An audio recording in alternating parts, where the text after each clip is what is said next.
Hi everyone, welcome back. This is chapter number 14 of our ISC Commerce Class 12. Chapter का नाम marketing mix है और ये पिछले चैप्टर से कनेक्टेड चैप्टर है। तो मार्केटिंग का एक चैप्टर हमने देख लिया था, this is the second part और बहुत इंपॉर्टेंट है ये part because most of the time अभी जितने भी एग्जाम्स हुए हैं जो आपका केस बेस्ड क्वेश्चंस आता है वो इस चैप्टर से लॉन्ग केस बेस्ड क्वेश्चंस आते हैं। ठीक है, चैप्टर थोड़ा बड़ा है but it is very important. आप इसको ब्रेक ले लेके पार्ट्स में कर सकते हो। मैं जितना समझा रहा हूँ आप इसको समझते हुए चलना, ठीक है। फोकस से सुनोगे तो आपको बहुत अच्छे से समझ में आ जाएगा। चैप्टर बड़ा है बट डिफिकल्ट नहीं है। Long chapter and difficult chapter में डिफरेंस होता है। I hope you understand that, ठीक है। तो chapter is easy, it is lengthy but it is easy, ठीक है। देखो, सबसे पहले हम लोग इस चैप्टर में 4 पीस के बारे में बात करेंगे। We are going to talk about 4 Ps, 4 Ps के बारे में बात करेंगे। पहला रहेगा रिलेटेड टू प्रोडक्ट, उसमें प्रोडक्ट की डिजाइनिंग, प्रोडक्ट की लेबलिंग, प्रोडक्ट को पैकेजिंग कैसे करते हैं, तो everything related to physical product we will talk about, ठीक है। तो that will be the first part where we will talk about the physical product. उसके बाद we will be talking about the price. Second P जो होता है वो है प्राइस, ठीक है। तो प्राइसिंग कैसे करते हैं, व्हाट आर द ऑब्जेक्टिव। इसमें एक अमेंडमेंट भी आया है प्राइसिंग वाले टॉपिक में, एक फ्रेश अमेंडमेंट आया है जो आपको पहली बार आपके सिलेबस में इंट्रोड्यूस किया गया है, तो उसको भी इसी वीडियो में देख लेंगे। Third P will be related to place, goods को अलग अलग प्लेस में डिस्ट्रीब्यूट कैसे करना है। कस्टमर तो आपके फैक्ट्री में नहीं आएगा, आपको फैक्ट्री से कस्टमर तक पहुंचना है, तो how will you reach from one place to another, तो डिस्ट्रीब्यूशन की बात करेंगे। And third P will be promotion, customer तक इंफॉर्मेशन कैसे लेकर जाओगे कि आपने कुछ बनाया है, तो वो प्रमोशन की बात होगी। तो 4 Ps we are going to talk about और इन्हीं 4 पीस के कॉम्बिनेशन को हम कहते हैं product mix, marketing mix, sorry, marketing mix जो हमारा चैप्टर का नाम है। मार्केटिंग मिक्स, मिक्स का मतलब क्या होता है, मिक्स मतलब मिक्सचर ऑफ डिफरेंट थिंग्स। तो व्हाट आर दो डिफरेंट थिंग, 4 पीस का मिक्सचर को हम लोग मार्केटिंग मिक्स कह रहे हैं। तो आइए 4 पीस में से पहले वाले पी को हम लोग डिस्कस करने जा रहे हैं, दैट इज प्रोडक्ट मिक्स, ठीक है। तो यहाँ पे हम लोग प्रोडक्ट की बातें करेंगे। अब कुछ बहुत जनरल बातें हैं जो आपने छोटे क्लासेस में भी, 11th में भी पढ़ा है, 9 10 में भी जिनका कॉमर्स था उन्होंने पढ़ा होगा। तो आइए इसको एक बार हम लोग देख लेते हैं। Not a very important part but यहाँ से क्वेश्चंस बनते हैं, ठीक है। तो यहाँ से आप शॉर्ट क्वेश्चन एक्सपेक्ट कर सकते हो, एस क्यू लिख दे रहा हूँ, समझ जाना। शॉर्ट क्वेश्चन यहाँ से एक्सपेक्टेड है, लॉन्ग क्वेश्चन यहाँ से एक्सपेक्टेड नहीं है। तो शॉर्ट क्वेश्चन यहाँ से एक्सपेक्टेड है, उसको डिस्कशन भी हम लोग शॉर्ट में करेंगे। अटेंटिवली सुनना, एग्जाम में ज्यादा टाइम नहीं बचा है तो इधर उधर की बातें भी नहीं करेंगे, will totally focus on the concepts, ठीक है। चैप्टर लेंथी है बट डिफिकल्ट नहीं है, तो ध्यान से सुनेंगे, ठीक है। देखो, सबसे पहली बात, प्रोडक्ट किसे कहते हैं। प्रोडक्ट वो होता है जो कि टैंजिबल होता है, जिसकी फिजिकल एग्जिस्टेंस होती है। ये पेन एक प्रोडक्ट है क्योंकि इसे आप देख पा रहे हो। दवाई, मेडिसिन एक प्रोडक्ट है क्योंकि उसे आप देख पाते हो। बट ट्रीटमेंट जो डॉक्टर देता है वो प्रोडक्ट नहीं है क्योंकि उसे आप फिजिकली नहीं देख पाते। तो एनीथिंग दैट इज फिजिकल, जिसका कोई शेप होगा, साइज होगा, वेट होगा, कलर होगा, जो दिख सकता है, छू सकते हो, उठा सकते हो, उसे हम कहते हैं प्रोडक्ट, ठीक है।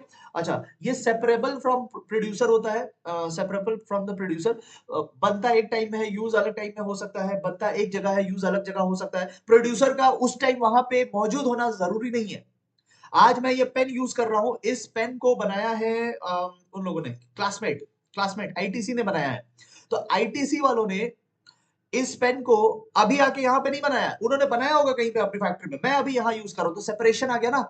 बनाया कहीं और, यूज कहीं और कर रहे हैं, बनाया किसी और टाइम में, यूज किसी और टाइम में कर रहे हैं, दिस इज सेपरेशन। ऐसा नहीं है कि वो अभी यहाँ आके बना रहे हैं, समझ रहे हो, तो सेपरेशन होता है। 2 3 पॉइंट करके चलेंगे। होमोजीनियस होता है, अगर फैक्ट्री की गुड्स है, फैक्ट्री मेड गुड्स होमोजीनियस होते हैं। अगर मैं आपको दिखा पाऊं तो यहाँ तो है नहीं मेरे पास, बट ठीक है। अगर फैक्ट्री वाले गुड्स होते हैं ना, फैक्ट्री वाले गुड्स होते हैं तो वो सारे एक जैसे हो सकते हैं because all of them are made in the factory. मेरे पास यहाँ कुछ है नहीं आपको दिखाने के लिए, बट ठीक है मैं पिक्चर लगा दूंगा, ठीक है। तो if you understand this, factory वाले गुड्स होमोजीनियस हो सकते हैं, होमोजीनियस यानी एक समान, एक जैसे, इक्वल। तो ये प्रोडक्ट की खास बात है कि ये फिजिकल होता है, ये सेपरेबल फ्रॉम द प्रोड्यूसर होता है, ये एक जैसा हो सकता है अगर ये फैक्ट्री में बने तो, मशीनों से बने तो, ठीक है। अब हम लोग देखते हैं कि कितने टाइप्स के गुड्स होते हैं। ध्यान रखना, एक एक चीज पढ़ने की जरूरत नहीं है, इसको शॉर्ट में बताना है, ठीक है। यहाँ पे हम लोग मीनिंग ओनली पे ध्यान देंगे, जहां पे डेप्थ में जाना है मैं आपको डेप्थ में लेके चलूंगा, ऐसा कुछ नहीं है। देखो, टाइप्स ऑफ गुड्स, एक होता है कंज्यूमर गुड्स जो हम और आप जैसे कंज्यूमर यूज करते हैं, और दूसरा होता है इंडस्ट्रियल गुड्स जो कि इंडस्ट्री, फैक्ट्री में यूज होता है। तो एक हमारे जैसे लोग घरों में यूज करेंगे, अल्टीमेट कंज्यूमर्स घरों में यूज करेंगे, और एक फैक्ट्री में यूज होता है। तो अभी हम लोग कौन सा डिस्कस कर रहे हैं, घर में जो यूज होता है for us, ultimate consumers. Ultimate consumers वाले गुड्स कितने टाइप्स के हो सकते हैं, देखो। अगर टाइम एंड एफर्ट की बात की जाए कि किसी गुड्स को खरीदने में कितना टाइम लग रहा है, कितनी एफर्ट्स देनी पड़ रही है, तो टाइम एंड एफर्ट्स पे बात करें तो तीन टाइप के गुड्स होते हैं, ठीक है। बेस्ड ऑन आवर एफर्ट्स तीन टाइप के गुड्स होते हैं, आपको सिर्फ मीनिंग ओनली कर रहा है।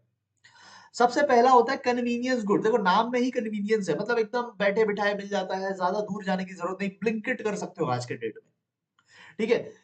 तो ऐसे गुड्स को हम लोग बोलते हैं कन्वीनियंट गुड, जो मिनिमम एफर्ट मिनिमम टाइम के साथ आप खरीद सकते हो, आपके अड़ोस पड़ोस में ही मिल जाएगा, ठीक है। एग्जाम्पल टूथपेस्ट, टूथपेस्ट खरीदने के लिए क्या आपको दूसरे शहर जाना पड़ेगा? नहीं, बाजू वाली गली में मिलता है ना। तो इसे हम कहते हैं कन्वीनियंस गुड। दूसरा होता है शॉपिंग गुड्स। शॉपिंग गुड्स को खरीदने में थोड़ा एक्स्ट्रा एफर्ट देने पड़ेंगे। एग्जांपल, जब आप टीवी खरीदते हो, फ्रिज खरीदते हो, वॉशिंग मशीन खरीदते हो, तो एकदम बगल वाले गली से नहीं खरीदते हो, इसके लिए आपको मेन अपने शहर के मार्केट जाना पड़ता है। तो थोड़ा सा आपको एफर्ट निकलना पड़ा, थोड़ा सा घर से निकलना पड़ा, ठीक है। तो that is called shopping goods. और एक होता है स्पेशलिटी गुड्स। स्पेशलिटी गुड्स और बड़े लेवल की गुड्स होती है, इसकी वैल्यू बहुत ज्यादा होती है, इसीलिए इसमें एफर्ट, टाइम, अवेयरनेस बहुत लगता है। जैसे कि अगर आप ज्वेलरी खरीदने जा रहे हो, एग्जांपल में दिया है क्या, ऐसा लग्जरीज लिख दिया है एग्जांपल, हाँ ज्वेलरीज दिखा ना, ज्वेलरीज। तो जब आप ज्वेलरीज खरीद रहे हो तो आपको बहुत अवेयर रहना पड़ता है कि कहीं आपको फेक ज्वेलरीज तो नहीं बेची जा रही, ठीक है। आज गोल्ड का रेट क्या चल रहा है, इसको लेके अवेयर रहना पड़ेगा आपको। कितने ग्राम्स का आप खरीद रहे हो, क्या प्राइस पड़ रही है, तो you have to be very aware, you have to put in lot of time, you have to put in lot of effort. तो इसको हम लोग बोलते हैं स्पेशलिटी गुड्स। सबसे कम हम लोग इसको खरीदते हैं। अगर फ्रीक्वेंसी की बात की जाए तो इसकी फ्रीक्वेंसी लो होती है, रोज नहीं खरीदते, हर महीने नहीं खरीदते, इसकी फ्रीक्वेंसी लो होती है। जबकि सबसे हाईएस्ट फ्रीक्वेंसी किसकी होगी? सबसे हाईएस्ट फ्रीक्वेंसी ये पहले वाले की होती है, ठीक है। It is purchase frequently. जैसे टूथपेस्ट अगर आप यूज करते हो, आई होप आप ब्रश करते होंगे तो आप 15 से 20 दिन, एक महीने में एक नया खरीदना पड़ता है, ठीक है, इफ यू ब्रश ट्वाइस। तो तो उसकी फ्रीक्वेंसी सबसे ज्यादा होती है और इसकी फ्रीक्वेंसी सबसे कम होती है, ठीक है। तो ये था टाइम एंड एफर्ट के बेसिस में। अच्छा, अगर हम लोग ड्यूरेबिलिटी के बेसिस पे देखा जाए, ड्यूरेबिलिटी मतलब लाइफ के बेसिस पे, लॉन्ग लाइफ, किसकी लॉन्ग लाइफ होती है, तो लॉन्ग लाइफ के बेसिस पे भी दो टाइप के गुड्स होते हैं। लॉन्ग लाइफ के बेसिस पे दो टाइप के गुड्स होते हैं। एक होता है नॉन ड्यूरेबल। नॉन ड्यूरेबल मतलब जिसकी लाइफ बहुत ज्यादा लंबी नहीं है, short life, in simple word, short life. तो शॉर्ट लाइफ होता है जैसे ब्रेड बटर, ये सब शॉर्ट लाइफ वाले आइटम है, ज्यादा दिन चलेंगे नहीं, ठीक है। तो इनको हम लोग बोलते हैं नॉन ड्यूरेबल। दूसरी तरफ होता है ड्यूरेबल, जैसे कि टीवी, फ्रिज, मोबाइल हो गया, जो कि सालों साल चल जाते हैं। तो इनकी लाइफ जो होती है वो लॉन्ग लाइफ होती है। तो लाइफ के बेसिस पे दो टाइप के गुड्स होते हैं, शॉर्ट लाइफ, लॉन्ग लाइफ। और एफर्ट के बेसिस पे कन्वीनियंस गुड, एक एक होता है कन्वीनियंस गुड, एक होता है शॉपिंग गुड्स, और एक होता है स्पेशलिटी गुड्स। ये थे कंज्यूमर गुड्स। अब हम लोग आते हैं पार्ट टू में, जो कि है इंडस्ट्रियल। अब कंज्यूमर की बात नहीं करेंगे, अब इंडस्ट्री की बात करेंगे, ठीक है। तो यहां से भी दो तीन आप पढ़ के रखना, ठीक है, 2 to 3 पॉइंट्स। तो इंडस्ट्री में कैसे गुड्स यूज होते हैं? Number one, raw material. Raw material वो होता है जिससे हम लोग फिनिश गुड्स बनाएंगे। रॉ मटेरियल वो होता है which will be converted into finish goods, ठीक है। तो कोई भी चीज बनाने के लिए हमें रॉ मटेरियल लगती है, तो ये इंडस्ट्री में लगेगा। नेक्स्ट, इंडस्ट्री में लगता है ऑपरेटिंग सप्लाई, जैसे कि nut, bolts, nail paints, oil, paper clips. तो ये सब छोटी छोटी चीजें, आइटम्स हमें फैक्ट्री में लगती रहती है, ठीक है। इनको भी हम लोग कहते हैं इंडस्ट्रियल गुड्स। इंस्टॉलेशन, इंस्टॉलेशन हम लोग कहते हैं हैवी मशीन्स को, जो इंस्टॉल किया गया है। फैक्ट्री में एसी इंस्टॉल करना पड़ता है। एसी मतलब वो घर वाला एसी नहीं, फैक्ट्री का अलग टाइप का एसी होता है, ठीक है। बहुत बहुत ज्यादा बहुत ज्यादा हैवी हैवी एसी होते हैं वो, ठीक है। नॉर्मली ऐसा नहीं दिखता जैसे हमारे रूम्स में लगे रहते हैं ना, वैसी एसी नहीं होती है, फैक्ट्री की एसी अलग होती है, तो उन्हें हम इंस्टॉलेशंस कहते हैं, ठीक है। हैवी मशीनरीज को हम लोग यहाँ बात कर रहे हैं, we are talking about heavy machineries, ठीक है। तो ये सब हमारे इंडस्ट्रियल गुड्स है, ठीक है। इंडस्ट्रियल गुड्स की मेन कैरेक्टरिस्टिक्स अगर आपको पढ़ने की इच्छा हो तो आप पढ़ लेना, नॉट वेरी इंपॉर्टेंट, ठीक है। अभी एग्जाम टाइम में यू शुड ओनली स्टडी जो कि बहुत इंपॉर्टेंट है। तो ये था प्रोडक्ट से रिलेटेड बात। अब आते हैं सर्विसेज से रिलेटेड। सर्विसेज जो होते हैं वो इनटैंजिबल होते हैं। इनटैंजिबल का मतलब जिसकी फिजिकल एग्जिस्टेंस नहीं होती। जैसे डॉक्टर ने आपकी ट्रीटमेंट की, तो ट्रीटमेंट क्या हुआ? Treatment is a non physical thing, ठीक है। ट्रीटमेंट कुछ फिजिकल नहीं होता। दवाइयां फिजिकल होती है, दवाइयां, मेडिकल मेडिसिन जो होती है वो फिजिकल होती है, but treatment is a service, ठीक है। ये पेरिशेबल होता है, मतलब ऐसा कोई लॉन्ग लाइफ नहीं है, अभी के अभी ट्रीटमेंट मिला, अभी के अभी खत्म। आप ट्रीटमेंट को नेक्स्ट टाइम जब बीमार पड़ोगे तो उसी ट्रीटमेंट को यूज नहीं कर सकते, समझ रहे हो। तो कोई लॉन्ग लाइफ नहीं होता, can not be stored for future. ठीक है, ऐसा नहीं है कि आज आप बीमार पड़े, आज आपने ट्रीटमेंट ले लिया, फिर आप 3 साल बाद बीमार पड़ेंगे तो उसी ट्रीटमेंट को यूज नहीं कर पाओगे, आपको फिर से जाना पड़ेगा डॉक्टर के पास। ठीक है, इनसेपरेबल होता है, जैसे जो ट्रीटमेंट दे रहा है उसको वहां पे मौजूद रहना पड़ेगा, जो डॉक्टर ट्रीट कर रहा है तो that doctor has to be present. समझ रहे हो? तो इनसेपरेबल है from the source, from the source. और हेट्रोजीनियस होता है, हेट्रोजीनियस का मतलब होता है डिफरेंट। ठीक है, मतलब अलग अलग लोगों को अलग अलग टाइप से मिलेगा, मतलब कॉमन नहीं होता, एक जैसा नहीं होता है। ठीक है, जैसे आप अगर आज इलाज कराने जाओगे तो आपको अच्छा ट्रीटमेंट हो सकता है मिल जाए, आप अगर 3 महीने बाद सेम डॉक्टर के पास जाओगे हो सकता है उस बार ना मिले। आप जब हेयर कट के लिए जाते हो, ठीक है, आप जब हेयर कट के लिए जाते हो तो हर बार आप इक्वली सेटिस्फाइड नहीं होते ना, कभी आपको लगता है यार बड़ा अच्छा किया है उसने, कभी आपको लगता है कि यार इस बार तो पूरा हुलिया बिगाड़ दिया आपका। ठीक है, सो सर्विसेज के साथ यही होता है, हेट्रोजीनियस होती है। ठीक है ना, डिफरेंस आ जाता है। फिर टाइप्स ऑफ सर्विस एक बार रीड कर लेना। ठीक है, types of service read only. Next आते हैं इंपॉर्टेंट टॉपिक पे। ठीक है, विच इज ब्रांडिंग। इंपॉर्टेंट है, ठीक है, this topic is very important, और अब वो टाइम आ गया कि हम लोग डेप्थ में जाके करें। ठीक है, अब तक तो शॉर्ट क्वेश्चंस के लिए कर रहे थे, वो सब शॉर्ट क्वेश्चंस के लिए ठीक है, बट अब ऐसा टॉपिक्स आ रहा है जो कि 5 मार्क्स का क्वेश्चन बन सकता है, केस बेस्ड बन सकता है, डायरेक्ट भी बन सकता है, तो अब हम लोग थोड़ा डेप्थ में करेंगे। तो ब्रांडिंग क्या होती है? ब्रांडिंग होती है अपने प्रोडक्ट को एक अलग पहचान देना। ठीक है, चाहे वो नेम के थ्रू दे दो। ठीक है, जैसे Cadbury, Cadbury is a brand, तो कैडबरी एक नाम है, आप उस नाम से ही उस प्रोडक्ट को पहचान जाओगे। या फिर सिंबल हो सकता है, जैसे बहुत सारे ब्रांड्स लोगो यूज करते हैं, क्लॉथ ब्रांड्स लोगो यूज करते हैं, तो ये बेसिकली लोगों को याद रहे आपकी, उसके लिए है। वरना तो आप चॉकलेट्स खाली पैकेट में भी बेच सकते थे, आपको वो पर्पल पैकेट में कैडबरी छाप के बेचने की क्या जरूरत है? खाली पैकेट में भी तो बेच सकते थे, बट आप चाहते हो कि लोग आपको याद रखें, लोग आपके प्रोडक्ट को पहचाने, एंड दैट इज व्हाई एक सेपरेट आइडेंटिटी देना है आपको, that is why you use colour, you use logos, you use names. समझ रहे हो? ट्रेडमार्क क्या होता है? एक ब्रांड जब आप रजिस्टर कर लेते हो, लीगल प्रोटेक्शन मिल जाती है, तो उसे हम कहते हैं ट्रेडमार्क। ठीक है, तो जब हम अपने नाम की, लोगो की, या फिर कलर की, मतलब अपने ब्रांड की जब रजिस्ट्री करा लेते हैं तो उसे हम ट्रेडमार्क कहते हैं। आइए देखते हैं इसका क्या फायदा मिलेगा। तो फायदे के लिए ना आप 2 to 3 पॉइंट यहां से करके चलना। ठीक है, मार्केटर यानी प्रोड्यूसर को क्या फायदा मिलेगा? प्रोड्यूसर को यह फायदा मिलेगा कि उसका प्रोडक्ट डिफरेंट दिखेगा, दूर से ही पहचाना जाएगा। आज आपको कैडबरी सामने जाके पढ़ने की जरूरत नहीं होती, दूर से अगर आपको पर्पल कलर दिख रहा है तो आप समझ जाओगे कि वो कैडबरी है। ठीक है, सो इससे क्या होता है? प्रोडक्ट डिफरेंशिएट हो जाता है। भले ही चॉकलेट के डिस्प्ले में आपका आपका भी चॉकलेट सजा हुआ है, लेकिन आप अलग दिख रहे हो, तो कस्टमर दूर से आइडेंटिफाई कर लेगा। So it is basically for identify differentiating from the rival products, दूसरों से अलग दिखने के लिए ये हरकत की जाती है। ठीक है, इससे एडवर्टाइजिंग भी हो जाता है। एडवर्टाइजिंग क्या होता है? कस्टमर का ध्यान खींचना। What is advertising?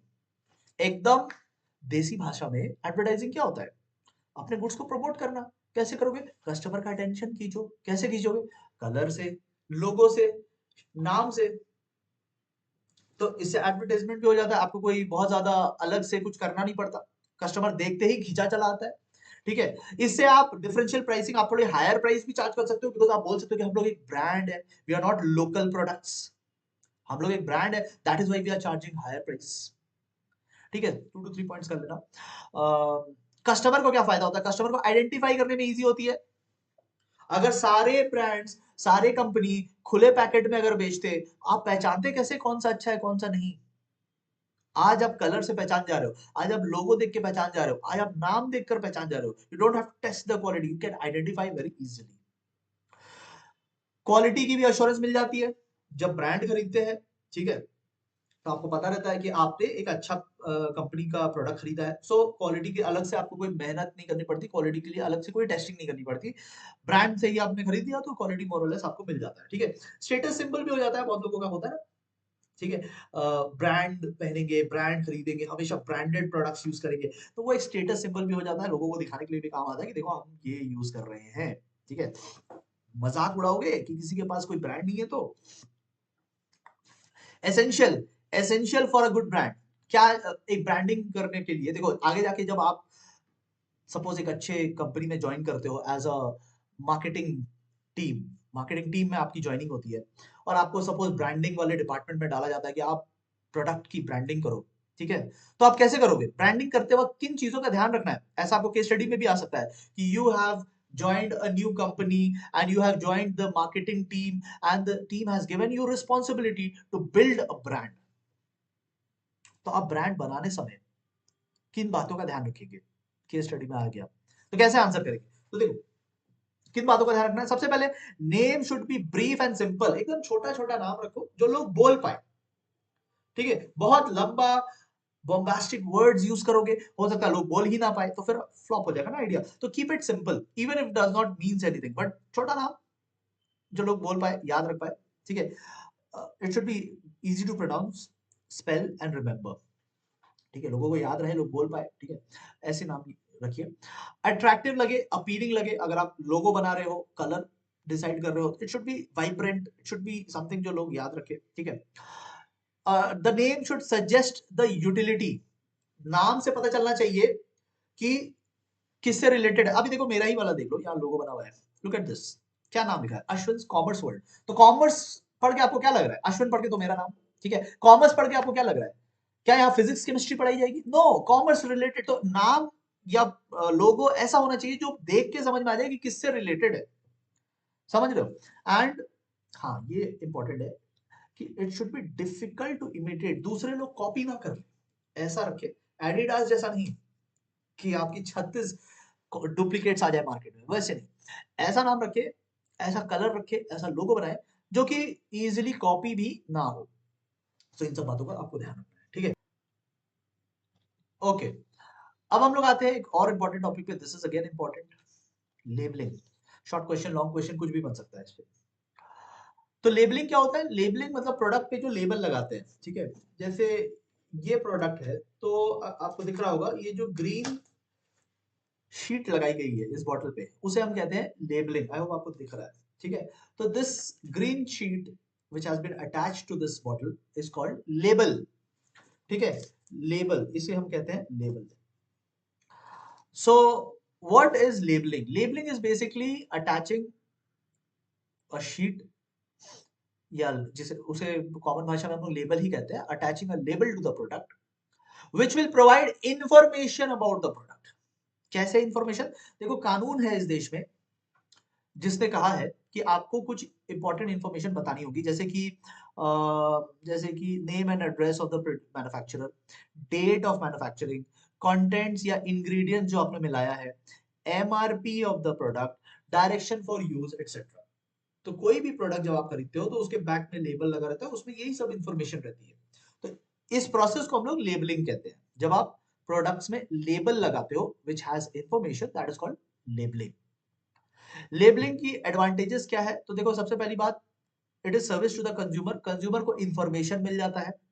आज मैं मार्केट में जाता हूं कुछ खरीदने, तो पहले लेबल पढ़ता हूं, डेट देखता हूं उसका, एक्सपायर्ड तो नहीं है, एमआरपी देखता हूं उसका, इंग्रेडिएंट्स पढ़ता हूं उसका, तो फिर हम लोग खरीदते। तो हमें सर्विस मिल गई, हमें इंफॉर्मेशन मिल गया, ठीक है? It avoids price variation. अगर खुले पैकेट में बिकता तो शॉपकीपर आपका चेहरा देख के दाम डिसाइड करता। किसी को 20 रुपीज में भी चॉकलेट बेच सकता है, किसी को 25 में भी बेच सकता है, क्योंकि खुला पैकेट है ना, हु नोज की रियल प्राइस क्या है। बट प्रिंटेड रहेगा तो it avoids price variation. Advertising में भी हेल्प करता है। If it is good looking, if it is attractive, तो फिर वो एडवर्टाइजिंग में भी हेल्प करता है। It attracts consumers. Consumers can assess superiority of the product. Consumer ingredients पढ़ेगा एक का, कंज्यूमर इंग्रेडिएंट्स पढ़ेगा दूसरे का, और दोनों को कंपेयर करके कौन सा सुपीरियर है वो पता कर सकेगा। And it guarantees for standard product, क्योंकि जो अच्छा प्रोडक्ट बनाएगा वही लेबल में ये सब लिखेगा। जो अच्छा प्रोडक्ट नहीं बनाता वो लोग तो लेबल ही नहीं लगाते, तो खुला पैकेट में बेचते हैं। लोकल लोकल जो कंपनीज होती है वो तो लगाते ही नहीं है, खुले पैकेट में बेचते हैं, ठीक है? तो वो तो लोकल लेवल के हैं, लोकल ही रह जाएंगे, वो कोई कभी बड़ा नहीं बन पाएंगे, because they are not following best market practices. तो this is about labelling, this is also very important. सबसे पहले पैकेजिंग से भी पहले, पैकिंग किसको बोलते हैं? देखो पैकिंग एंड पैकेजिंग स्पेलिंग में डिफरेंस है। पैकिंग एंड पैकेजिंग दोनों अलग अलग है। अटेंटिवली एग्जाम में देखना कि क्या पूछा है, पैकिंग पूछ रहा है या पैकेजिंग पूछ रहा है। पहले पैकिंग की बात करते हैं। पैकिंग मतलब क्या होता है? पैकिंग मतलब गुड्स को पैकेट में डाल देना। पैकिंग मतलब गुड्स को कवर कर देना, रैप कर देना, क्रेटिंग कर देना, फिलिंग कर देना, कंप्रेसिंग कर देना, कुछ भी मतलब पैकेट के अंदर डालने को हम लोग पैकिंग बोलते हैं, that is packing. But what is packaging? Packaging का मतलब होता है designing the packet, designing the packet, ठीक है। तो प्रोडक्ट, अब जैसे टूथपेस्ट है तो टूथपेस्ट एक ट्यूब में जाता है, बट पानी है तो पानी ऐसे बॉटल में आता है। तो एक ट्यूब और एक बॉटल, तो ये क्या है, ये डिजाइन का फर्क है। डिपेंडिंग ऑन द प्रोडक्ट आपको डिजाइन करना है, समझ रहे हो? तो उस डिजाइनिंग के प्रोसेस को हम लोग पैकेजिंग बोलते हैं, ठीक है। अब हम लोग डिजाइन तीन टाइप के लिए कर सकते हैं, there are three types of packaging, three types, अलग अलग लेवल्स के लिए अलग अलग पैकेजिंग। सबसे पहला होता है प्राइमरी पैकेजिंग, इसका पर्पस होता है गुड्स को रेडी फॉर यूज बनाना और गुड्स को प्रोटेक्ट करना, ठीक है। Basically customer is ready for use of the product, तब तक ये उस पैकेट में रहेगा। जैसे टूथपेस्ट, तो टूथपेस्ट एक ट्यूब में जाता है, that is primary packaging. Toothpaste जो है ट्यूब में गया, that is primary packaging. Secondary packaging क्या हो जाता है, ये प्रोटेक्शन के लिए होता है। जैसे अब वो जो ट्यूब है, वो ट्यूब एक बॉक्स में जाएगा, ट्यूब जो है एक कार्डबोर्ड बॉक्स में जाएगा, ये होता है प्रोटेक्शन के लिए। और थर्ड जो पैकेजिंग होती है वो होती है ट्रांसपोर्ट पैकेजिंग। अब वो जो बॉक्स भी है वो एक कार्टन में जाएगा और कार्टन के साथ वो ट्रांसपोर्ट हो जाएगा, तो दैट इज ट्रांसपोर्ट पैकेजिंग, ठीक है। तो ये एक बार देख लेना। पैकेजिंग की गुड गुड अगर बातें पूछ ले हम हमसे एग्जाम में, इसकी कुछ अच्छी अच्छी बातें बताओ, कुछ मेरिट्स बताओ, तो कैसे बताएंगे? देखो एक सेकेंड, चलो, गुड पैकेजिंग की फीचर्स अगर पूछ ले आपसे, तो सबसे पहला it should be convenient, use करने में आसान हो, है ना। अगर टूथपेस्ट में आपको इसमें डाल के दे दूं तो आप क्या यूज कर पाओगे? नहीं यूज कर पाओगे। पानी में आपको ट्यूब में डाल के दे दूं तो क्या यूज कर पाओगे? नहीं यूज कर पाओगे। तो basically it should be convenient to use, जो प्रोडक्ट के यूज को इजी बनाए, ऐसा होना चाहिए पैकेट। एस्थेटिक वैल्यूज भी होनी चाहिए, दिखने में थोड़ा अच्छा लगे, ठीक है। प्रोटेक्शन के लायक हो, प्रोडक्ट को प्रोटेक्ट कर सके, ऐसा होना चाहिए पैकेजिंग, ठीक है। स्टोरी टेलिंग हो सकती है उसमें, ठीक है, उसमें स्टोरी टेलिंग हो सकती है, तो कंज्यूमर को वो पढ़ के कॉन्फिडेंस आए प्रोडक्ट में, मजा आए पढ़ के, ठीक है। मैगी ने ये चीज शुरू किया था बीच में, आई डोंट नो अभी अभी वो करते हैं कि नहीं, मैंने बहुत टाइम से मैगी नहीं खाई, बट बहुत पहले मैंने देखा था उसके पैकेट में कुछ स्टोरीज रहते थे, तो स्टोरीज पढ़ के क्या लोगों को कॉन्फिडेंस आता है उस प्रोडक्ट के बारे में। बेसिकली दीज आर रिव्यूज, हर कोई नहीं कर सकता, बिकॉज जो जो बड़े पैकेट्स बनाते हैं वही कर सकते हैं, छोटे पैकेट वाले तो कितना कितना लिखेंगे, ठीक है। और ये भी पॉइंट अच्छा है कि इसकी एक रीसेल वैल्यू हो सकती है, आप उसे बाद में बेच सकते हो, ठीक है। और या फिर बाद में उसको दोबारा यूज कर सकते हो या तो बेच सकते हो, तो ऐसी कुछ पैकेजिंग हो जाए तो मजा आ जाएगा कि प्रोडक्ट खत्म हो गया बट फिर भी हम लोग उसके पैकेट को या उसके डब्बे को दोबारा यूज कर पा रहे हैं, ठीक है। तो these are features of good packaging. So with this हमने प्रोडक्ट रिलेटेड सारी बातें कर ली, डिफरेंसेस एक बार आप घर पे देख लेना, ठीक है। प्रोडक्ट्स रिलेटेड हमने सारी बातें कर ली, पहला पी प्रोडक्ट रिलेटेड वो हमारा खत्म हो गया। आइए अब हम लोग प्राइसिंग को डिस्कस करते हैं, ठीक है, all about price. So price क्या होता है? The money value which we pay in exchange of products, ठीक है। तो जो प्रोडक्ट्स खरीदने के लिए हम लोग एक्सचेंज में मनी वैल्यू पे करते हैं, दैट इज प्राइस। ये क्वेश्चन बहुत बार एग्जाम में आया है, ठीक है, मल्टीपल टाइम्स आया है, और जब भी आता है 5 मार्क्स के लिए आता है, तो आपको 5 पॉइंट यहाँ से लर्न होनी चाहिए कि आपका प्राइस हाई रहेगा, स्टेबल रहेगा या लो रहेगा, ये कैसे डिसाइड करोगे? What are the factors on which you decide the price? तो सबसे पहला, आप फर्म की जो ऑब्जेक्टिव है, अपने बिजनेस की जो ऑब्जेक्टिव है, गोल्स है, पहले वो देखो। अगर आपका गोल है प्रॉफिट मैक्सिमाइज करना, तो फिर प्रॉफिट कमाना है तो फिर हाई प्राइस रखो। और अगर आपको सिर्फ सेल्स अभी बढ़ाना है, अभी आप प्रॉफिट पे नहीं ध्यान दे रहे हो, अभी आप चाह रहे हो ज्यादा से ज्यादा कस्टमर्स आपके पास रहे, तो ज्यादा से ज्यादा कस्टमर्स को अगर खींचना है तो फिर प्राइस लो रखना पड़ेगा। तो डिपेंड करता है कि आप किस स्टेज पे हो और क्या सोच रहे हो अभी, ठीक है। नेक्स्ट होता है कॉस्ट ऑफ द प्रोडक्ट। तो अगर आप कॉस्ट के बेसिस पे प्राइस डिसाइड करना चाहते हैं, तो आप देखो कि आपका कॉस्ट ऑफ प्रोडक्शन कितना लगा, बनाने में कितना खर्चा लगा, प्रोडक्शन एंड डिस्ट्रीब्यूशन में। सपोज मुझे प्रोडक्ट बनाने में लगा है 85 रुपीज, इसमें मैं ऐड करूंगा, प्लस करूंगा अपना प्रॉफिट मार्जिन, मैं चाहता हूं कि मैं 20 रुपए तो कम से कम कमाऊं, तो मैं प्राइस रख दूंगा 105 रुपए, ठीक है। सो कॉस्ट के बेसिस पे भी डिसाइड कर सकते हो, तो कॉस्ट प्लस अपना कुछ जोड़ लो और प्राइस बता दो। कस्टमर के डिमांड पे डिपेंड करता है, सिंपल सी बात है, अगर कस्टमर दौड़ दौड़ के आ रहा है आपका प्रोडक्ट खरीदने, तो आप दाम ज्यादा अफोर्ड कर सकते हो, you can keep higher price. But अगर लो डिमांड है, in case of low demand, if the demand is very low, तो फिर आपको सेल भी करना पड़ेगा बिलो कॉस्ट, मतलब कभी कभी नुकसान में भी बेचना पड़ता है जस्ट कस्टमर को बनाए रखने के लिए। तो अगर कस्टमर है तो प्राइस है, कस्टमर नहीं है तो फिर प्राइस भी नहीं मिलेगा। ठीक है, तो simple as that. Okay, competition in the market, कितने लोग हैं उस पर भी डिपेंड करता है। अगर आप अकेले बिजनेस कर रहे हो तो you can charge anything, monopoly है फिर तो आपकी। अगर कुछ लोग हैं तो फिर आपको कॉम्पिटिटिव प्राइस रखनी पड़ती है। If there are few people तो आपको कॉम्पिटिटिव प्राइस रखना पड़ेगा, फिर बाकी लोग क्या कर रहे हैं उस पर डिपेंड करेगा कि आपका प्राइस क्या होगा। ठीक है, बिकॉज राइवल फर्म्स काफी सारे होंगे फिर, तो कॉम्पिटिटर्स की pricing will guide your pricing. And fifth number point है क्वालिटी। अगर आप क्वालिटी बहुत अच्छा दे रहे हैं तो फिर आप प्राइस भी उसी हिसाब से चार्ज करोगे। If the quality of materials which you are using in your product, if that is very good, you can charge high price. ठीक है, तो 5 पॉइंट्स आप करके चलना है। नेक्स्ट जो है वो है हमारा अमेंडमेंट। पहली बार आया है और मुझे लगता है एग्जाम में ये दर्शन देगा आपको। ठीक है, सो प्राइसिंग स्ट्रेटेजी मीनिंग ओनली बोला है। सबसे गुड न्यूज तो ये है कि ज्यादा डेप्थ में नहीं जाना, बस मीनिंग ओनली ही बोला है, तो हम लोग मीनिंग ओनली करते हैं। अब देखो मैं आपको समझाते चलता हूँ, बाद में पढ़ लेना आप। ठीक है, जिनके पास मेरा भी बुक है तो ये आपको मेरे बुक में नहीं मिलेगा। द रीजन इज दैट कि मेरा बुक पहले प्रिंट हो गया था और ये अमेंडमेंट बाद में आया है। ठीक है, तो ये आपको मेरे बुक में नहीं मिलेगा, because this is absolutely fresh amendment, 2026 के लिए पहली बार आया है। तो this you won't find in my book. तो चाहे आप मेरा बुक यूज कर रहे हो, चाहे आप मेरा बुक नहीं यूज कर रहे हो, आप दोनों के दोनों इसके स्क्रीनशॉट ले लीजिए। ठीक है, मैं ये मिटा देता हूं जो कि मैंने यहां लिखा। तो इसका आप एक स्क्रीनशॉट ले लो। ठीक है, और फिर हम लोग इसका डिस्कशन शुरू करते हैं। इसको आप लिख लेना। अब मैं आपको समझा देता हूँ। सबसे पहला, let us focus on point number 1, skimming pricing. इसमें क्या होता है, इसमें आप प्रोडक्ट की इमीडिएटली एक हाई प्राइस चार्ज करते हो। ठीक है, आते साथ आप एक हाई प्राइस चार्ज करते हो, और हाई प्राइस चार्ज करके आप मार्केट का जो क्रीम है, जो टॉप के कस्टमर्स है, उसको आप बेसिकली उसको आप सेल कर देते हो अपना प्रोडक्ट। यू आर टारगेटिंग, अगर आप हाई प्राइस चार्ज कर रहे हो, अगर आप प्राइस हाई चार्ज कर रहे हो तो नेचुरल सी बात है कि आप कॉमन पीपल को नहीं टारगेट बनाए हो, you are targeting the class. आप एक बड़े level, you are selling to class, आप ना बड़े लेवल के कस्टमर्स को सेल कर रहे हो। तो ये स्ट्रैटेजी ना छोटे मोटे गुड्स में काम नहीं करेगी, ये महंगे गुड्स, ऐसे गुड्स जो अमीर लोग खरीदते हैं, ये वहां काम करेगी। You can't put this strategy anywhere. ठीक है, ये बड़े लोगों की गुड्स के केस में काम करेगी, जैसे कि कार हो गई। तो आप इमीडिएटली लाए हो प्रोडक्ट, हाई प्राइस चार्ज कर लो। कुछ लोग होते हैं सिर्फ हाई प्राइस देख के ही खरीदते हैं, उनको स्टेटस दिखाना होता है सोसाइटी में, तो वैसे लोगों को टारगेट कर लो, उनसे हाई प्राइस चार्ज कर लो। लेटर ऑन, बाद में जब प्रोडक्ट का क्रेज खत्म हो जाएगा तो फिर बाद में आप रिड्यूस कर सकते हो। तो ये बात यहाँ पे भी लिखिए, लेटर ऑन द प्राइस में भी reduced.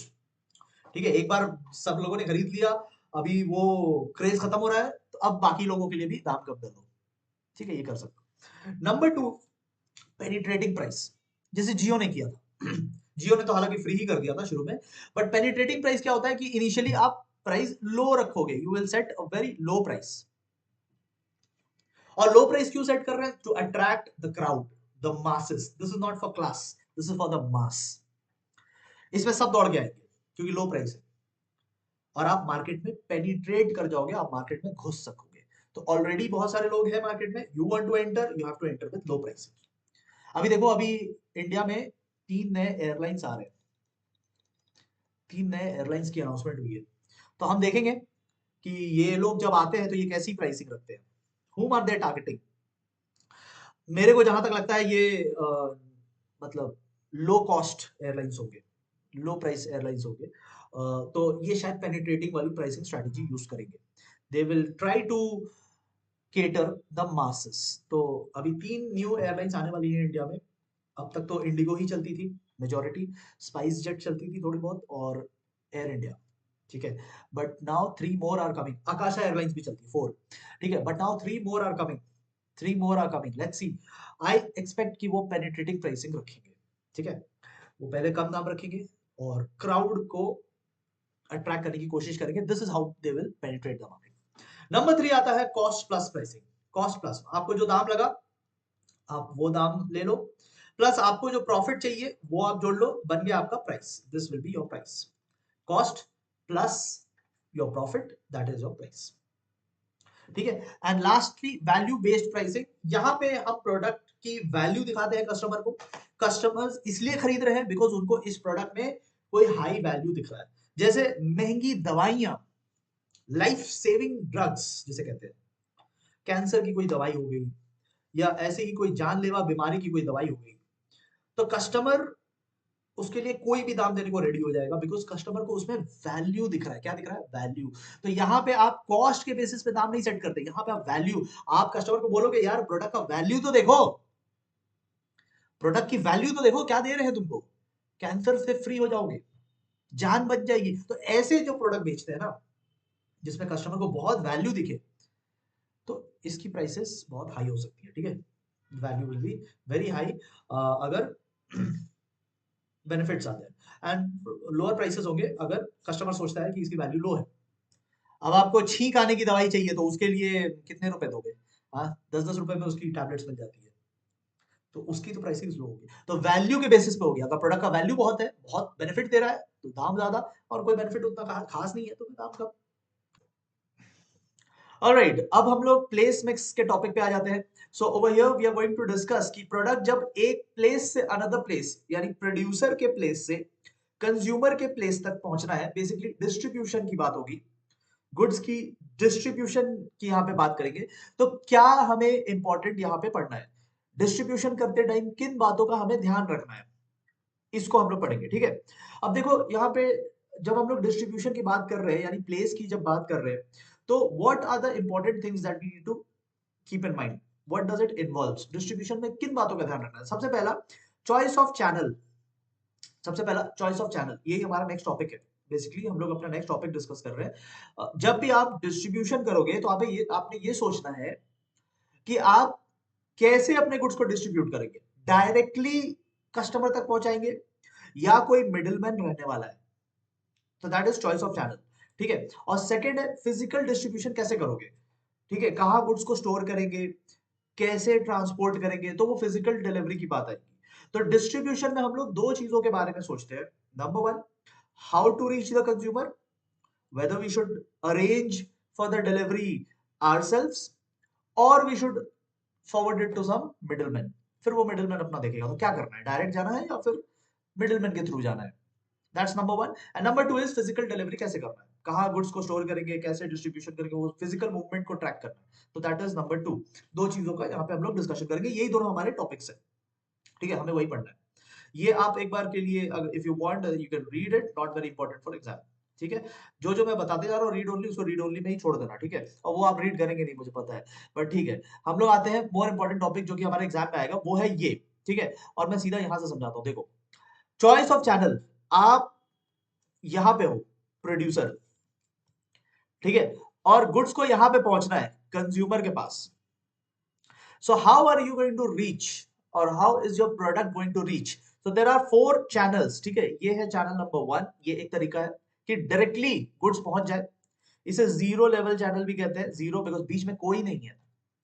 Number two is one level channel. ठीक है, इसको वन लेवल कहते हैं बिकॉज बीच में एक जन आ जाता है, one middleman, and the goods then reaches the consumer.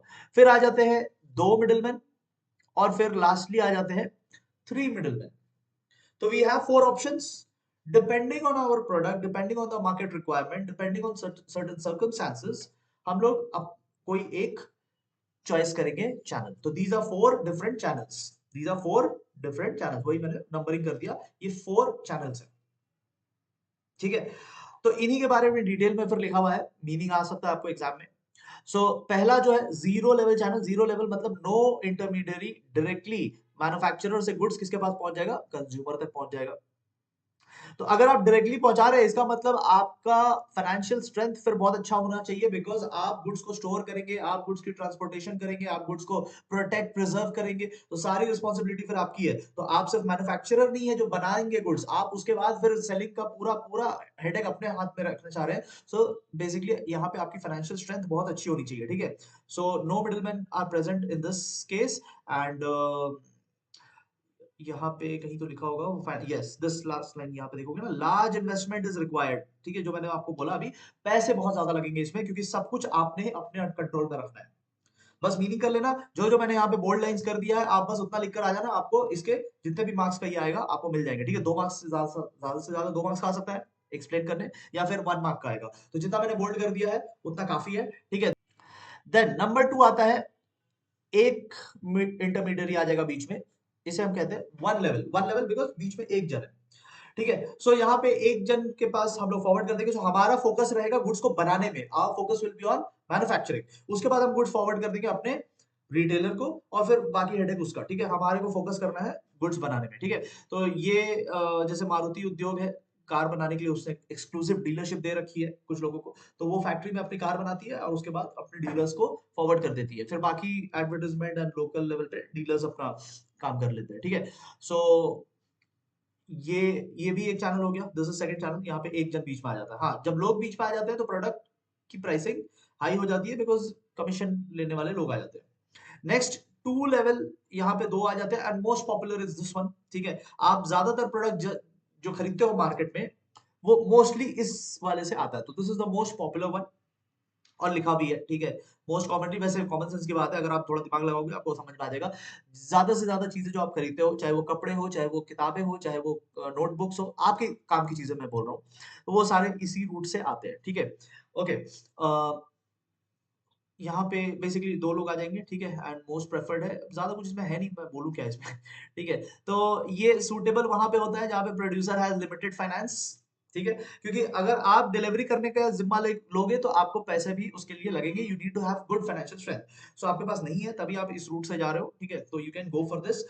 बाकी और कुछ इसमें बोलने लायक नहीं है, ठीक है ना, ठीक है, इसमें ऐसा कुछ नहीं है। देखो नंबर 4 आता है 3 लेवल, और इसमें एक एजेंट भी आ जाएगा, ठीक है।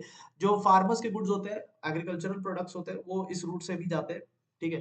This route is suitable where the producer has limited product line, मतलब उसके प्रोडक्ट्स की वैरायटी कम है, लेकिन डिस्ट्रीब्यूशन का नेटवर्क बड़ा जोर का है, मतलब मार्केट काफी वाइड है उसका, ठीक है। So you have limited products, तो आप उसी लिमिटेड प्रोडक्ट्स के प्रोडक्शन पे ध्यान दो, बट क्योंकि आपका डिस्ट्रीब्यूशन बहुत ज्यादा है, तो आप उसमें हेडेक मत लगाओ, you give it to an agent, और एजेंट फिर डिस्ट्रीब्यूट कर देगा। This is how chocolates and candies are being sold, ठीक है। इंडिया में जितने भी चॉकलेट्स एंड कैंडीज सेल हो रहे हैं ना, तो ऐसे ही हो रहे हैं, क्योंकि उन चॉकलेट्स एक लेवल का हो जाता है उनके पास 10-15 कैटेगरीज के, और उसके बाद वो क्या करते हैं, उनका डिस्ट्रीब्यूशन पूरे इंडिया में होता है, तो वो क्या करते हैं, एजेंट्स को दे देते हैं, ठीक है। एजेंट्स को दे देते हैं, जिसको लोकल लैंग्वेज में ना वो लोग डिस्ट्रीब्यूटर्स कहते हैं, तो they give it to agents, agents को डिस्ट्रीब्यूटर भी कहा जाता है, बिजनेस टर्म्स में डिस्ट्रीब्यूटर भी कहा जाता है, ठीक है। और डिस्ट्रीब्यूटर फिर होलसेलर, होलसेलर से रिटेलर, एंड फाइनली कंज्यूमर तक वो गुड्स को पहुंचाया जाएगा, ठीक है। So this is one more thing, इसमें आप एग्रीकल्चर का भी एग्जांपल लिख सकते हो, एग्रीकल्चरल गुड्स भी इसी तरीके से सेल होते हैं। किसान जो है, किसान होलसेलर के पास नहीं जाता, किसान एक एजेंट को बेच देता है, मार्केट के एजेंट को बेच देता है, और फिर वो एजेंट बाकी का काम करता है, ठीक है। सो एग्रीकल्चरल प्रोड्यूस भी इसी तरीके से बिकते हैं। ओके, तो 4 तो है, बट हमें कब कौन सा सिलेक्ट करना चाहिए, तो उस पे अब हम लोग आते हैं चॉइस ऑफ चैनल। यहाँ पे आप सब में, मतलब डिफरेंट डिफरेंट कैटेगरीज है, आप सब में 2 to 3 पॉइंट्स करके चल सकते हैं, ठीक है। Which one is the best, should you go directly, should you take 1 level channel or 2 level channel or 3 level channel, कौन से में जाना चाहते हैं, तो इसको डिसाइड करने के लिए कुछ फैक्टर्स है। सबसे पहला, प्रोडक्ट पे डिपेंड करता है, कौन सा चैनल चुनेंगे ये प्रोडक्ट पे डिपेंड करता है। अगर हमारी प्रोडक्ट बहुत कॉस्टली है तो फिर मिडिलमैन को लाके और कॉस्टली ना बनाओ, समझ रहे हो, वो पहले ही से कॉस्टली है, तो फिर ज्यादा मिडिलमैन को ना लाइए, आप शॉर्टर रूट पे जाइए, आइदर गो फॉर 0 या गो फॉर 1, ठीक है। जैसे मारुति मारुति 1 लेवल में जाती है, ठीक है, तो आइदर गो फॉर 0 और गो फॉर 1, शॉर्टर वाले पे रहना, ज्यादा 2 and 3 पे मत चले जाना, बिकॉज ऑलरेडी प्रोडक्ट महंगा है ना, फिर ज्यादा लोग आएंगे तो और महंगा हो जाएगा। पेरिशेबिलिटी, पेरिशेबिलिटी मतलब कितना लॉन्ग लाइफ है या शॉर्ट लाइफ है, तो अगर आपका गुड्स पेरिशेबल है मतलब बहुत शॉर्ट लाइफ वाला गुड्स है, ठीक है, फ्रूट्स वेजिटेबल वाला जैसा, तो अगर बहुत ज्यादा शॉर्ट लाइफ है तो फिर शॉर्टर चैनल पे जाना। बहुत लंबा रूट पे अगर आप जाओगे तो फिर टाइम ज्यादा लगेगा, और टाइम ज्यादा लगेगा तो फिर गुड्स खराब होने के चांसेस ज्यादा हो जाते हैं। बल्क एंड वेट पे, अगर प्रोडक्ट बहुत हैवी है, तो फिर शॉर्टर रूट ही बेटर होता है, ठीक है, बिकॉज प्रोडक्ट की मैनेजमेंट भी तो करनी है ना, डिलीवरी भी तो, अब 4 लोगों तक घुमाओगे, तो product is huge, so cannot travel to different different people, एक रूट या ज्यादा से ज्यादा, उसके बाद सीधा कस्टमर तक। ठीक है, सो ये डिपेंड करता है प्रोडक्ट के ऊपर कि हमारा प्रोडक्ट कैसा है, उस बेसिस पे हम लोग डिसाइड करेंगे कि कौन से रूट पे जाना है। ठीक है, अच्छा, कुछ मार्केट पे भी डिपेंड करता है, नेचर ऑफ द मार्केट। अगर मार्केट कंज्यूमर मार्केट है, मतलब ऐसे प्रोडक्ट्स जो हम लोग यूज करेंगे, तो हम लोग जो प्रोडक्ट यूज करेंगे उसमें लॉन्ग रूट हो सकता है, मतलब होलसेलर, रिटेलर, ऐसे रूट से आ सकता है। बट अगर इंडस्ट्रियल मार्केट है, इंडस्ट्रियल मार्केट है मतलब इंडस्ट्रीज को कुछ बेच रहे हो, जैसे मशीन्स मशीन्स बेच रहे हो इंडस्ट्री को, तो इंडस्ट्रियल मार्केट है तो डायरेक्ट जाओ ना। इंडस्ट्रियल मार्केट है तो शॉर्ट रूट लो, कंज्यूमर मार्केट है तो लॉन्ग रूट, वो होलसेलर, रिटेलर, वैसे करके आ सकते हो। ठीक है, नेक्स्ट आता है size of the market. So if the market is very small, बहुत ज्यादा आपका मार्केट का साइज नहीं है, कंज्यूमर्स आर वेरी लिमिटेड, ठीक है, कुछ लिमिटेड कंज्यूमर्स को ही बेचते हो, बहुत ज्यादा आपका मार्केट साइज मतलब number of consumers you cater. तो अगर कंज्यूमर्स कम है तो फिर आप डायरेक्ट में चले जाओ, 0 या 1 पे चले जाइए। ठीक है, सो डायरेक्ट चैनल्स या फिर वन वन लेवल पे भी जा सकते हो, मतलब शॉर्ट चैनल, शॉर्टर की बात हो रही है। बट अगर आपके बहुत ज्यादा कंज्यूमर्स है तो फिर you can go for longer channels. Geography, अगर ज्योग्राफी की बात किया जाए, if your distribution is very concentrated, limited number of cities में है, तो फिर शॉर्ट चैनल यूज कर लीजिए, डायरेक्ट या फिर वन लेवल। और अगर स्कैटर्ड है, पूरे इंडिया में अलग अलग स्टेट्स में बेचते हो, तो फिर आपको लॉन्ग रूट्स पे जाना पड़ेगा, because you can not manage everything, then you will need the help of middleman.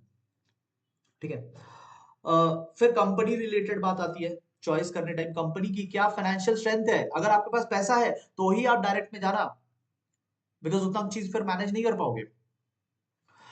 अगर आप कंट्रोल रखना चाहते हैं अपने पास, अगर आप प्रोडक्ट को पूरा ट्रैक करना चाहते हो, पूरा कंट्रोल रखना चाहते हो, then you should go for direct.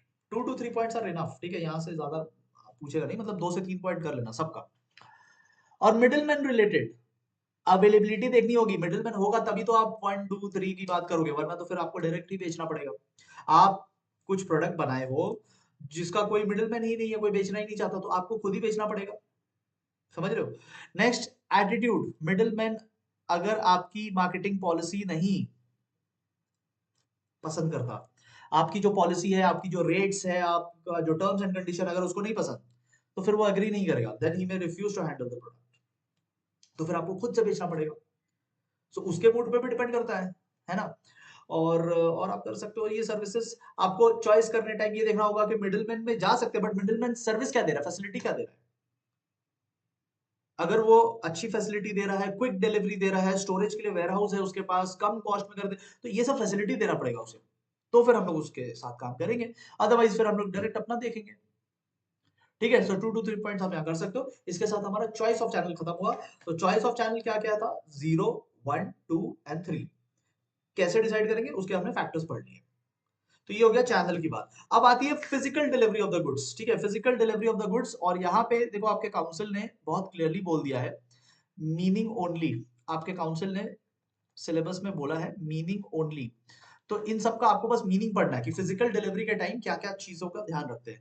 So number 1 is warehousing. Warehousing उतना कोई डिफिकल्ट टॉपिक नहीं है, आप आराम से समझा सकते हो। वेयर हाउसिंग का मतलब होता है storage of the goods. Goods protected रहे, खराब ना हो जाए, ठीक है, हवा पानी धूप ना लग जाए उसमें, गुड्स प्रोटेक्टेड रहे, स्टोर्ड रहे, उसे हम कहते हैं वेयर हाउसिंग। बहुत कोई डिफिकल्ट टॉपिक नहीं है। वेयर हाउसिंग के अलावा एक नंबर 4 पे आएगा आपका ट्रांसपोर्टेशन। ये भी बहुत इजी सा टॉपिक है, और मैंने सब आपके लिए बोल्ड हाईलाइट वगैरह कर दिया है, तो आपको ज्यादा हेडेक नहीं लेना है। ट्रांसपोर्टेशन ये भी बहुत आराम से आप लिख सकते हो। There are different modes of transport, roadways, railways, airways, waterways. 4 तरीके से आप ट्रांसपोर्ट कर सकते हैं, जिसका भी आपको कॉस्ट कम लगे, जो जल्दी पहुंचा दे, वो आप ट्रांसपोर्टेशन सिलेक्ट कर लेना। Transportation is basically taking the goods from one place to another place. तो वेयर हाउसिंग एंड ट्रांसपोर्टेशन, ये point number 1 and point number 4, ये तो बहुत ईजी है, मीनिंग ओनली आएगा। ठीक है, अब मेरा फोकस रहेगा पॉइंट नंबर 2 एंड 3 पे। ठीक है, पॉइंट नंबर 2 एंड 3 पे। सो इन्वेंट्री कंट्रोल। इन्वेंट्री का क्या मतलब होता है? इन्वेंट्री मतलब स्टॉक, जो आपका गुड्स है ना, जो आपने प्रोड्यूस किया, उसको हम बोलते हैं इन्वेंट्री। तो इन्वेंट्री हमें हमेशा मेंटेन करना है, बिकॉज ऐसा तो नहीं होगा कि कस्टमर ऑर्डर करेगा और फिर हम लोग प्रोड्यूस करना स्टार्ट करेंगे। अब जैसे मैं अपना बुक सप्लाई करता हूँ, तो मैं बुक की क्या कर रहा हूँ, प्रिंट करके उसको एक वेयरहाउस में मैंने रखा हुआ है।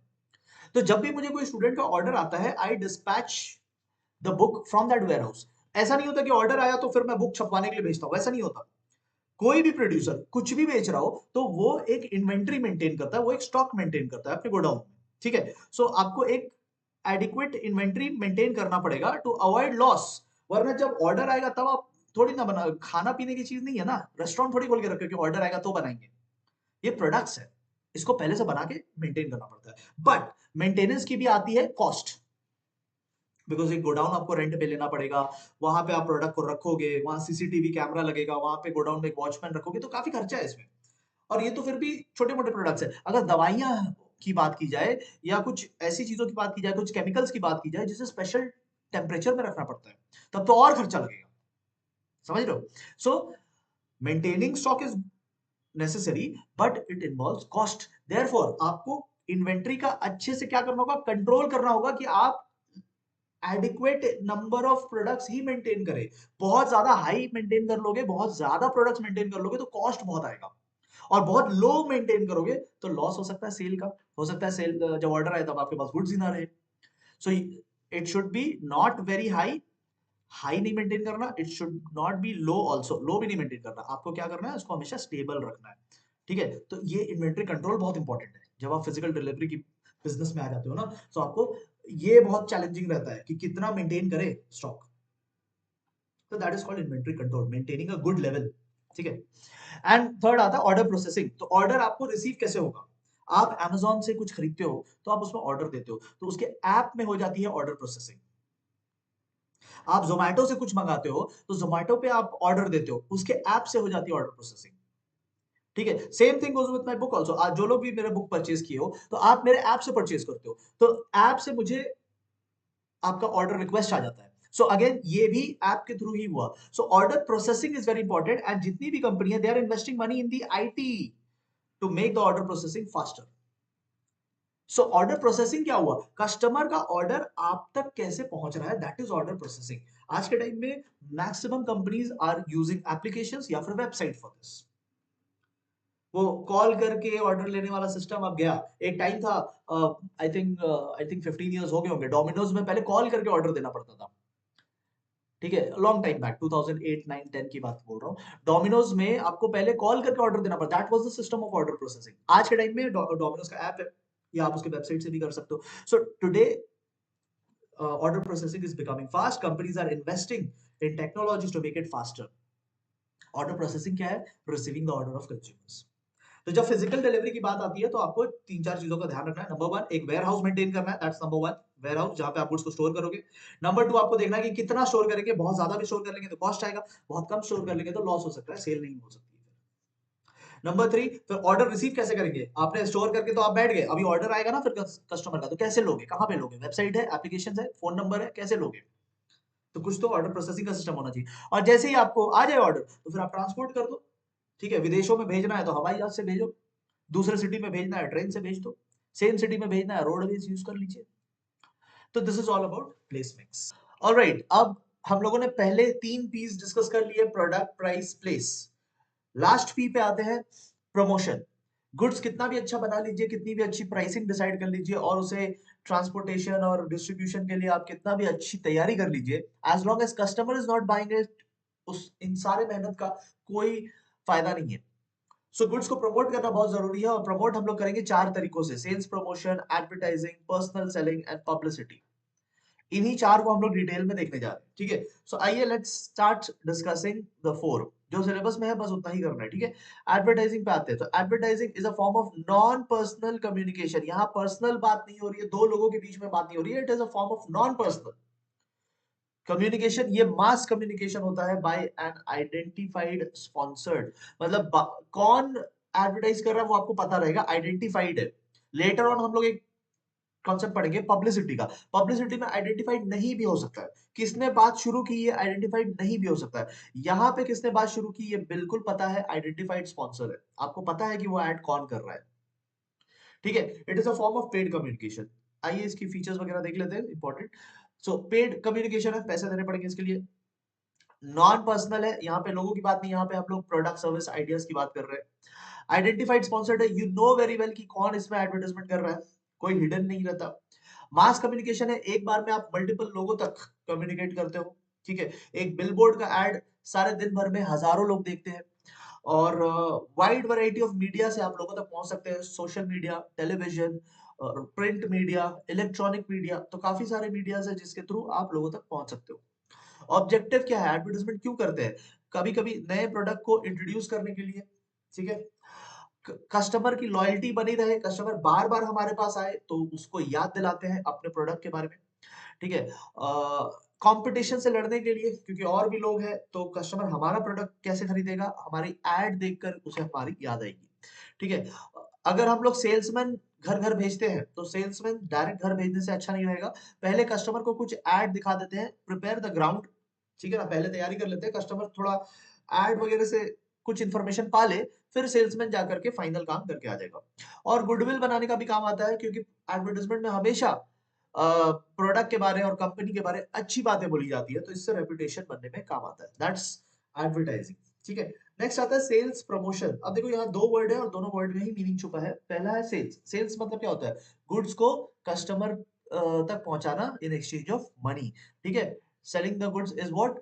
Sending the goods to the customer in exchange of money, तो दैट इज सेल्स। तो सेल्स तो हो रहा है, हमें सेल्स को क्या करना है? प्रमोट करना है। प्रमोट बोले तो बूस्ट करना है, मतलब ये नहीं है कि सेल्स हो नहीं रहे, सेल्स हो रहे, सेल्स को प्रमोट करना है, मतलब और बढ़ाना है, ठीक है। तो हम लोग यहाँ पे सेल्स को बेसिकली बूस्ट अप करने की कोशिश करते हैं, कुछ ऑफर दे करके, जैसे यहाँ लिखा है फ्री सैंपल्स दे करके, तो हम लोग कुछ फ्री सैंपल्स दे सकते हैं जिससे कस्टमर अट्रैक्ट हो, और फिर और अगर उसे पसंद आएगा तो फिर वो पूरा खरीदेगा, ठीक है। कुछ प्रीमियम या बोनस ऑफर दे देंगे, हम लोग बोलेंगे 5 खरीद लो तो 1 फ्री, है ना? तो इसी बहाने वो 5 खरीदेगा, जहां वो 2 खरीदने आया था 5 खरीद लेगा। फ्री कूपन, प्राइस वगैरह, तो बहुत सारे ऑफर्स हो सकते हैं जो जो हम लोग कस्टमर को देंगे, इससे हमारी इमीडिएट सेल्स जो है वो पिकअप कर जाएगी, ठीक है। तो फीचर क्या है इसकी? फीचर है कि ये नॉट रेकरिंग इन नेचर है, मतलब हम लोग ये डेली नहीं करेंगे, ये हम लोग एक स्पेसिफिक पीरियड में करेंगे, जैसे फेस्टिव सीजन आ गया, न्यू ईयर का सीजन आ गया, तो ये कुछ स्पेसिफिक पीरियड में होता है, ये रेकरिंग नहीं है, बार बार पूरे साल नहीं करते हैं इसको, इसको सिर्फ एक लिमिटेड टाइम में करेंगे, ठीक है। ये सप्लीमेंट करता है एडवर्टाइजिंग को, तो एडवर्टाइजिंग ने जो अंदर में चिंगारी लगाई है उसमें ये आग लगाने का काम करता है, समझ रहे हो? एडवर्टाइजिंग से लोगों को, ठीक है, थोड़ा एडवर्टाइजिंग देखे, थोड़ा मन में आया, खरीदे कि नहीं खरीदे, बट अभी भी खरीद नहीं रहे, ये ऑफर मिल जाएगा ना तो फिर बेशक खरीदेंगे लोग, ठीक है। ये शॉर्ट टर्म होता है, जैसा मैंने पहले भी कहा, और इससे आप कंज्यूमर्स को तो टारगेट कर ही सकते हो, इससे आप डीलर्स को भी टारगेट कर सकते हो जो आपका प्रोडक्ट बेच रहे हैं। आप कौन हो? मैन्युफैक्चरर।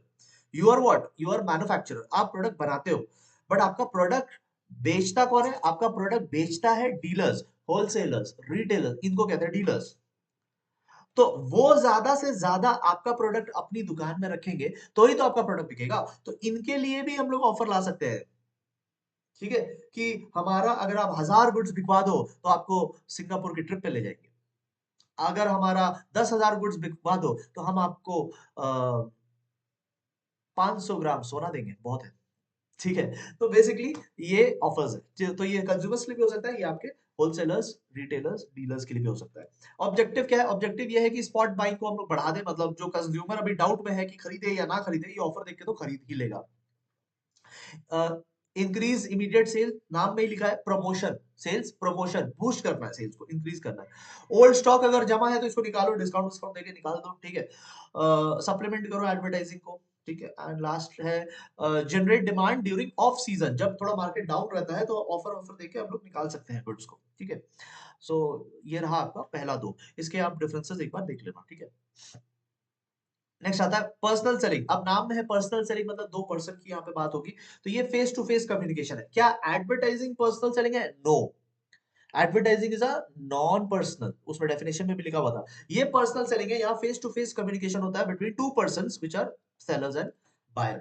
तो यहाँ पे आमने सामने बात होगी, प्राइस को लेके नेगोशिएशंस होगी, प्रोडक्ट की हो सकता है डेमोन्स्ट्रेशन होगी, ठीक है। प्रेजेंटेशन आप हो सकता है दोगे, you might have to give presentation about the product, and finally फिर आप प्रोडक्ट की सेल करोगे। तो यहाँ पे क्या होता है? यहाँ पे पर्सनल इंटरेक्शन होता है, सिलेक्टिव होता है, क्योंकि आप वन टू वन जा रहे हो तो आप सबसे बात नहीं कर सकते, you have to select only those people who are interested. जैसे एलआईसी के एजेंट्स, एलआईसी के एजेंट जो इंश्योरेंस एजेंट्स होते हैं, तो इंश्योरेंस एजेंट्स जब अपना इंश्योरेंस बेचते हैं तो वो वन टू वन कम्युनिकेशन करते हैं, वो मतलब बिलबोर्ड्स पे और वो सब वाली एडवर्टाइजमेंट उतना काम नहीं आती, क्योंकि इसमें बहुत कुछ समझाना होता है। तो इसमें पर्सनली जा करके बैठ करके 1 घंटा समझाने में लग जाता है ना? तो सिलेक्टिव होता है, आप एक लिमिटेड नंबर ऑफ पीपल जो जिनकी कैपेसिटी है खरीदने की, बस उन्हीं से मिलोगे। सबसे नहीं मिल सकते। ओरल फॉर्म ऑफ कम्युनिकेशन होता है, ठीक है? विजुअल ओरल भी हो सकता है। लॉन्ग लास्टिंग रिलेशनशिप बन जाता है, क्योंकि आप जब बात करते हो 1 घंटा प्रेजेंटेशन देते हो और फिर सेल करने के बाद भी आप उनसे कॉन्टैक्ट में रहते हो, तो फिर नेक्स्ट टाइम सेल करने के लिए आपको रिलेशनशिप बनाए रखना पड़ता है, ठीक है? एक बार बेच दिया और फिर निकल लिए, ऐसा नहीं होता। You maintain a long term relation, तो ये फ्यूचर सेल में भी आपको हेल्प करेगा। And it is an art, because यहाँ लोगों की इन्वॉल्वमेंट है, जहाँ लोगों की इन्वॉल्वमेंट है तो कला आ जाती है। हर कोई नहीं बेच पाएगा, ठीक है? कुछ लोग इंश्योरेंस के बिज़नेस में धूम मचा रहे हैं, बहुत पैसा कमा रहे हैं। बट कुछ लोगों को डर लगता है कि यार मैं जाऊँगा, कैसे बात करेंगे, किससे बात करेंगे? 1 घंटा मुझे टाइम देगा कि नहीं? वो तो बहाने मारेगा कि नहीं खरीदना है, मैं कैसे मनाऊँगा? तो इट इज़ एन आर्ट। हर किसी से नहीं होगा, ये कुछ लोगों से होगा। ठीक है? So that's features. ऑब्जेक्टिव पे आते हैं, क्या फ़ायदा है इसका? मतलब क्यों करते हैं personal selling? So interest and desire जगाने के लिए, इंटरेस्ट बेसिकली जगाने के लिए नहीं, मतलब उसको सेल्स में कन्वर्ट करने के लिए हम लोग काम करते हैं, दैट्स नंबर 1। सेल बढ़ाने का, ऑब्वियसली ये चारों जो हम लोग पढ़ रहे हैं, advertising, sales promotion, publicity and this one personal selling, ये सभी सेल्स बढ़ाने के लिए ही होते हैं, ठीक है? टू इंट्रोड्यूस न्यू प्रोडक्ट, जब कोई नया प्रोडक्ट लाते हैं तो इसको डेमोन्स्ट्रेट करके पूरा डिटेल में इंट्रोडक्शन करवाया जा सकता है इससे। कस्टमर के ग्रीवांसेस को हम लोग रिड्रेस कर सकते हैं, कस्टमर का कोई प्रॉब्लम है तो फेस टू फेस कम्युनिकेशन करके, डेमोन्स्ट्रेशन दे करके we can solve the grievances then and there, ठीक है? और to persuade the dealers, dealers में जैसा कि मैंने पहले बताया, डीलर्स कौन होते हैं? जो होलसेलर्स, रिटेलर्स होते हैं ना, तो होलसेलर्स, रिटेलर, उनको हम लोग डीलर्स कहते हैं। तो उनको भी परसुएड कर सकते हैं हम लोग जा करके कि भाई देखो हमारा ऐसा प्रोडक्ट आया है, इसको बेचो ना, आप अपने दुकान में रखो ना, तो ही तो कस्टमर्स आएँगे, तो आप प्लीज़ रखिए। तो उनको भी जा करके हम लोग दिखा सकते हैं। So our target as a manufacturer is not just the end consumer के बीच में जो डीलर आ जाता है, उसको भी हम लोग टारगेट करते हैं। ठीक है? एंड लास्टली आता है पब्लिसिटी। अगले पेज में जाओगे तो सिर्फ डिफरेंसेस दिया हुआ है, तो डिफरेंसेस आप एक बार घर पे बैठ के करना, ठीक है? कॉन्सेप्ट समझ गए तो डिफरेंसेस हो जाएगा, ठीक है? हम लोग आते हैं पब्लिसिटी पे। तो पब्लिसिटी क्या है? पब्लिसिटी अगेन एडवर्टाइजिंग के जैसा मास कम्युनिकेशन है। This is mass communication advertising के जैसा, बट यहाँ पे एडवर्टाइजिंग से दो फर्क आ जाता है। नंबर वन, एडवर्टाइजिंग पेड था, ये पेड हो भी सकता है और नॉट भी पेड हो सकता है। ये एक याद रखना, ये एक डिफरेंस है, ठीक है?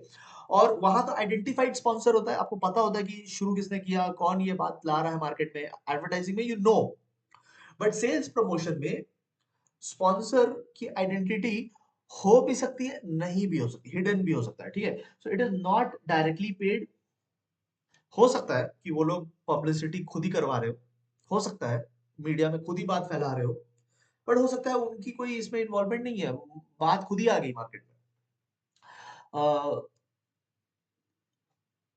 वैसे तो यहाँ पे आपकी बुक में लिखा हुआ है कि फेवरेबल न्यूज ही आती है, बट पब्लिसिटी से कभी कभी नेगेटिव न्यूज भी आ सकती है, ठीक है? ये लास्ट में बताया ना, पब्लिसिटी से नेगेटिव न्यूज भी आ सकती है। Publicity is outside the direct control of the organization. Public आपके बारे में क्या बात करेगी, पब्लिक आपके बारे में कैसी बात करेगी, जरूरी नहीं है कि आप इसे पूरा कंट्रोल कर पाओगे, ठीक है? So when they talk negative, it is very difficult to control it, है ना? इसे भी एडवर्टाइजिंग के जैसा आप कहीं पे भी कर सकते हो, newspaper, magazine, radio, television, internet, कहीं पे भी कर सकते हैं जैसे एडवर्टाइजमेंट में। तो मोर और लेस एडवर्टाइजमेंट जैसा ही है, बट एडवर्टाइजमेंट में हमारा पूरा कंट्रोल रहता है कि हम क्या दिखाने वाले हैं। यहाँ पे हमारा कंट्रोल नहीं रहता कि पब्लिक क्या बात करेगी। एडवर्टाइजिंग में सिर्फ पॉजिटिव पॉजिटिव बातें होती है, यहाँ पे नेगेटिव बातें भी हो सकती है। एडवर्टाइजिंग में आइडेंटिटी क्लियर है कि किसने एडवर्टाइजिंग किया, पब्लिसिटी में आइडेंटिटी क्लियर नहीं भी हो सकती है। एडवर्टाइजिंग 100% पेड कम्युनिकेशन है, ये हो भी सकता है, नहीं भी हो सकता है, ठीक है? ज्यादा चांसेस है नहीं होने का। ऑब्जेक्टिव, पब्लिसिटी से क्या हासिल करना चाहते हो? टू इन्फॉर्म पीपल, आप जनता को बताना चाहते हैं about our product. Highlight the contribution to the society, आपने कुछ बहुत अच्छा काम किया है सोसाइटी में जाके, आपने free drinking water, fresh drinking water, clean drinking water का इंतजाम कर दिया एक विलेज में। अब आप चाहते हो कि पब्लिक को पता चले, तो पब्लिसिटी करवाओ, मीडिया को बुला दो, मीडिया को बोलो जाओ देख के आओ हमने क्या काम किया है, फिर सबको बताओ हमने कैसा काम किया। सो बेसिकली आप हाइलाइट करना चाहते हो अपने कामों को, ठीक है? आप पब्लिक का अटेंशन खींचना चाहते हैं, इसी को तो पब्लिसिटी बोलते हैं ना, पब्लिक का अटेंशन खींचना। और warn the people against undesirable goods. तो न्यूज़ में जब आ जाते हैं कभी-कभी, न्यूज़ में बहुत बार दिखाते हैं ना कि किसी प्रोडक्ट में कुछ गलत पाया गया, किसी प्रोडक्ट में किसी हार्मफुल केमिकल्स की मात्रा ज़्यादा पाई गई। तो वो उस टाइम क्या हो रहा है? वार्निंग दिया जा रहा है जनता को कि ये मत खरीदना, इस प्रोडक्ट में कुछ खराबी है। ठीक है? So with this we have completed this chapter. देखो चैप्टर थोड़ा-सा बड़ा है बट स्कोरिंग भी है। आप ये चैप्टर करोगे तो आपको अच्छे खासे नंबर आएँगे। चैप्टर बड़ा है and I am again saying difficult नहीं है। चैप्टर बहुत ही लॉजिकल है। ठीक है? केस स्टडी भी मोर और लेस इसी चैप्टर से बड़ा वाला जो केस स्टडी आएगा वो मोर और लेस इसी चैप्टर से आएगा। ठीक है? चलिए, thank you so much everyone. हम लोग चलेंगे फिर नेक्स्ट चैप्टर में।